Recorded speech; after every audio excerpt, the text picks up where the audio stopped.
Hello friends, welcome to our channel. Friends, आज हम देखेंगे विधवा महिलाओं के कौन से अधिकार है, जैसे कि प्रॉपर्टी में हक से लेकर गुजारा भत्ता तक कौन से अधिकार है विधवा महिलाओं को। तो जानेंगे हम वीडियो में। फ्रेंड्स, वीडियो अंत तक देखिए, लाइक कमेंट शेयर कीजिए और सब्सक्राइब करना न भूलिए। तो चलिए जानेंगे। जैसे कि ससुर से भरण पोषण पाने का दावा कर सकती है विधवा बहू। अब छत्तीसगढ़ हाईकोर्ट ने इस महीने हिंदू विधवाओं के भरण पोषण मामले में महत्वपूर्ण फैसला सुना है। माननीय हाईकोर्ट ने कहा कि यदि हिंदू विधवा अपनी आय या अन्य संपत्ति से जीवन जीने में असमर्थ है, यानी इनकैपेबल है, तो वह अपने ससुर से भरण पोषण का दावा कर सकती है।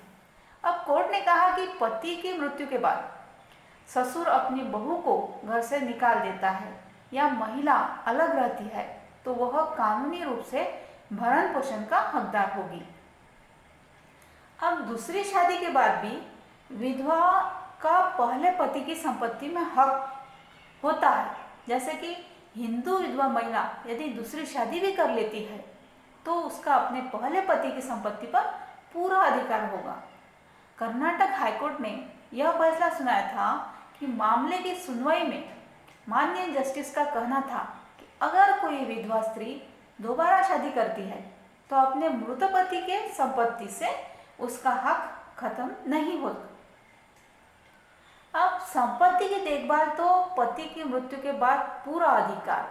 अब संपत्ति की देखभाल के लिए पति की मृत्यु के बाद उनका पूरा अधिकार विधवा का होता है।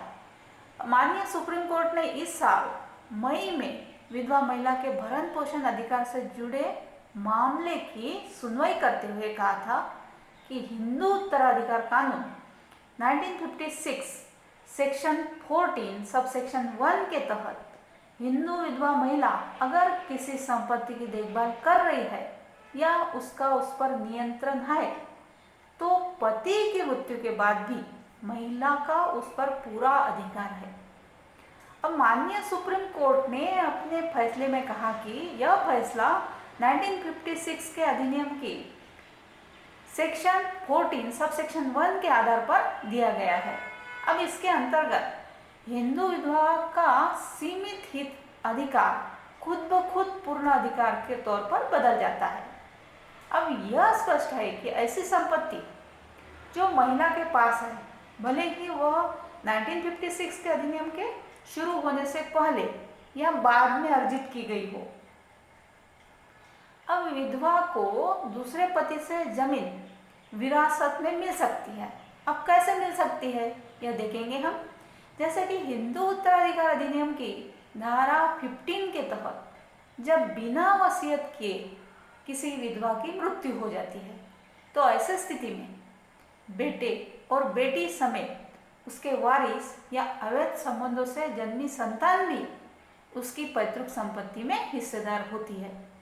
अब यह फैसला गुजरात माननीय हाईकोर्ट ने इस साल जून में सुनाया था। अब हिंदू उत्तराधिकार अधिनियम की सेक्शन 15 के तहत एक हिंदू विधवा को अपने दूसरे पति से जमीन विरासत में मिल सकती है। अब साथ ही पहले शादी से हुए उनके बच्चे भी दूसरे पति की जमीन के वारिस हो सकते हैं। अब नेक्स्ट है, हिंदू विधवा के मायके वालों को भी मिल सकती है संपत्ति। अब कैसे मिलती है तो जानेंगे हम। अब पिछले साल फरवरी में एक महत्वपूर्ण फैसले में माननीय सुप्रीम कोर्ट ने कहा था कि हिंदू महिलाओं के पिता की ओर से आए लोगों को उसकी संपत्ति में उत्तराधिकारी माना जा सकता है। यानी ऐसे परिजनों को परिवार से बाहर का व्यक्ति नहीं माना जा सकता और हिंदू उत्तराधिकार कानून के तहत विधवा महिला की संपत्ति उन्हें भी मिल सकती है।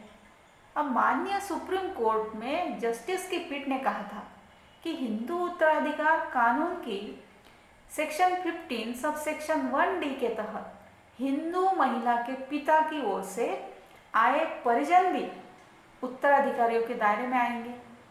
ऐसे परिजनों को अजनबी करार देकर महिला का परिवार मानने से इनकार नहीं किया जा सकता। अब विधवा अपनी संपत्ति वसीयत करने के लिए स्वतंत्र है, यानी कि वो किसी के भी नाम से अपना विल बना सकती है। अब हिंदू विधवा को जीवन निर्वहन का अधिकार सिर्फ औपचारिकता नहीं बल्कि आध्यात्मिक और नैतिक रूप से भी है। अब माननीय सुप्रीम कोर्ट ने यह टिप्पणी साल 2015 में एक मामले की सुनवाई के दौरान की थी। अब जस्टिस की अध्यक्षता वाली बेंच ने आंध्र प्रदेश हाईकोर्ट के एक फैसले को बरकरार रखा था। अब इस फैसले में हाईकोर्ट ने एक विधवा के पक्ष में फैसला सुनाया था। अब महिला ने अपने पति से वसीयत में मिली संपत्ति अपने एक रिश्तेदार को सौंप दी थी। अब माननीय सुप्रीम कोर्ट ने कहा था कि यह महिला का पूर्ण अधिकार है और वह संपत्ति वसीयत करने के लिए स्वतंत्र है। अब विधवा को पति की संपत्ति में अधिकार, अपने पति की संपत्ति में अधिकार कितना होता है? तो हिंदू उत्तराधिकार अधिनियम 1956 के मुताबिक अगर कोई शख्स बिना वसीयत छोड़े उनकी मृत्यु हो जाती है तो एक मृत शख्स की संपत्ति को उनके वारिसों के बीच अनुसूची के वर्ग 1 में बांटा जाएगा। अगर कोई शख्स वसीयत छोड़े बिना उनकी मृत्यु हो जाती है तो उनके विधवा को उनकी संपत्ति में एक हिस्सा मिलता है। सो फ्रेंड्स, यह थी महत्वपूर्ण जानकारी। Thank you.